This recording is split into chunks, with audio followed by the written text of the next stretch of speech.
नमस्कार, स्वागत है आपका कैपिटल टीवी बिहार में। मैं हूं आपके साथ प्रियांशी मिश्रा। बिहार में अगले साल यानी 2025 में विधानसभा चुनाव होने वाले हैं, जिसके चलते सभी पार्टियों ने कमर कस ली है और बयानबाजी का दौर भी शुरू हो गया है। वहीं कांग्रेस और आरजेडी के दरार के बीच ऐसी खबर सामने आई है जिसके बाद तेजस्वी की टेंशन बढ़ गई है। तो चलिए इन्हीं सब के बारे में आपसे आज बातचीत करेंगे हमारे खास प्रोग्राम स्पेशल स्टोरीज में।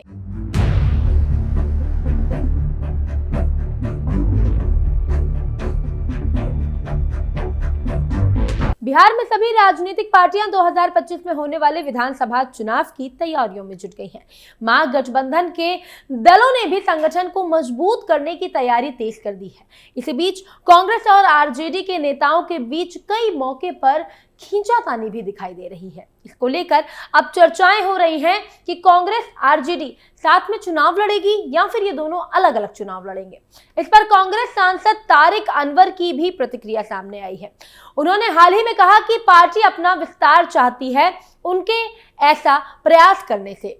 उन्होंने कहा कि अंतिम फैसला होने के बाद अपने अपने क्षेत्र में हम काम करेंगे। हमने एक दूसरे पर आरोप या हमला करने को कोई भी अहमियत नहीं दी है। हमारा गठबंधन बिहार में पूरी तरह से मजबूत है, हम मिलकर चुनाव लड़ेंगे। कांग्रेस सांसद तारिक अनवर से जब पूछा गया कि क्या बिहार में कांग्रेस आरजेडी के भरोसे है, तब उस पर उन्होंने कहा कि अभी गठबंधन का युग चल रहा है। केंद्र में मोदी की सरकार चल रही है और वो भी गठबंधन की सरकार है।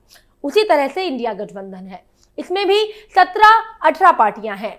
ज्यादातर प्रदेशों में भी गठबंधन युग चल रहा है। इसका मतलब है कि सभी पार्टियों को साथ लेकर चलना है।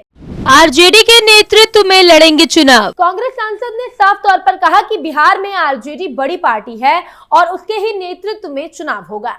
सहयोगी दल के रूप में हम उनके साथ काम करेंगे, लेकिन ऐसा कुछ नहीं है कि कोई छोटा या बड़ा है। जब गठबंधन हो जाता है तो फिर सब एक दूसरे के घोतक हो जाते हैं।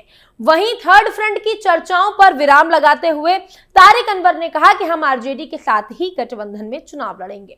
उन्होंने कहा कि पिछली बार हम 70 सीटों पर चुनाव लड़े थे, इस बार भी हमारी कोशिश रहेगी कि हम 70 सीटों पर दोबारा चुनाव लड़े। बिहार के मुख्यमंत्री नीतीश कुमार 2025 में एनडीए का नेतृत्व करेंगे या नहीं, इसको लेकर लगातार गठबंधन में नेताओं के बयान सामने आ रहे हैं। बीजेपी की बिहार इकाई के अध्यक्ष दिलीप जायसवाल ने 18 दिसंबर को कहा कि राष्ट्रीय जनतांत्रिक गठबंधन राज्य में 2025 का विधानसभा चुनाव मुख्यमंत्री नीतीश कुमार के नेतृत्व में लड़ेगा। सबसे बड़ा सवाल है कि नीतीश कुमार के नेतृत्व को लेकर क्यों सवाल उठाए जा रहे हैं। दरअसल एक निजी समाचार चैनल के साक्षात्कार के दौरान बीजेपी के पूर्व राष्ट्रीय अध्यक्ष और केंद्रीय मंत्री अमित शाह ने सीधा जवाब देने से उस समय परहेज किया जब उनसे पूछा गया कि क्या राजग बिहार में महाराष्ट्र जैसी रणनीति अपनाएगा, वहां मुख्यमंत्री पद के उम्मीदवार घोषित किए बिना चुनाव में उतारा और भारी जीत हासिल की। अमित शाह ने कहा कि हम एक साथ बैठेंगे और इस मुद्दे पर निर्णय लेंगे। एक बार जब हम निर्णय ले लेंगे तब आप सबको बताएंगे। और तेज हो गई अटकलें। अमित शाह के इस जवाब से बिहार के राजनीतिक हलकों में नीतीश कुमार के भाग्य को लेकर अटकलें तेज हो गई हैं, जो करीब 2 दशकों से मुख्यमंत्री पद पर बैठे हुए हैं। हालांकि इस पर दिलीप जायसवाल से पूछे जाने पर उन्होंने कहा कि पार्टी की राज्य इकाई के प्रमुख के रूप में मैं आपको बता सकता हूं कि हमें 2025 में नीतीश कुमार को नेता मानकर राजग की जीत के लिए काम करने के निर्देश दिए गए हैं।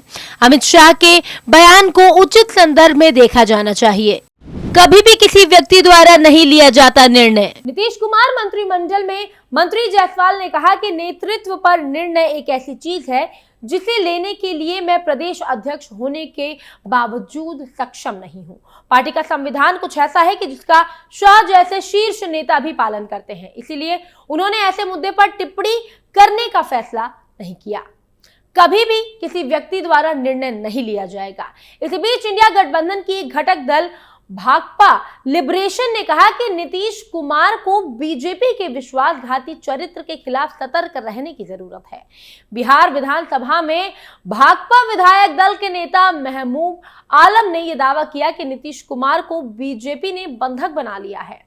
वो केंद्रीय मंत्री गिरिराज सिंह और अररिया से बीजेपी सांसद प्रदीप सिंह के खिलाफ कार्रवाई नहीं कर सके। दोनों ने हाल ही में भड़काऊ भाषण दिए। ये पूछे जाने पर कि क्या इंडिया गठबंधन नीतीश कुमार का स्वागत करेगा, इस पर वामपंथी नेता ने कहा कि हम उस संदर्भ में नहीं सोच रहे हैं।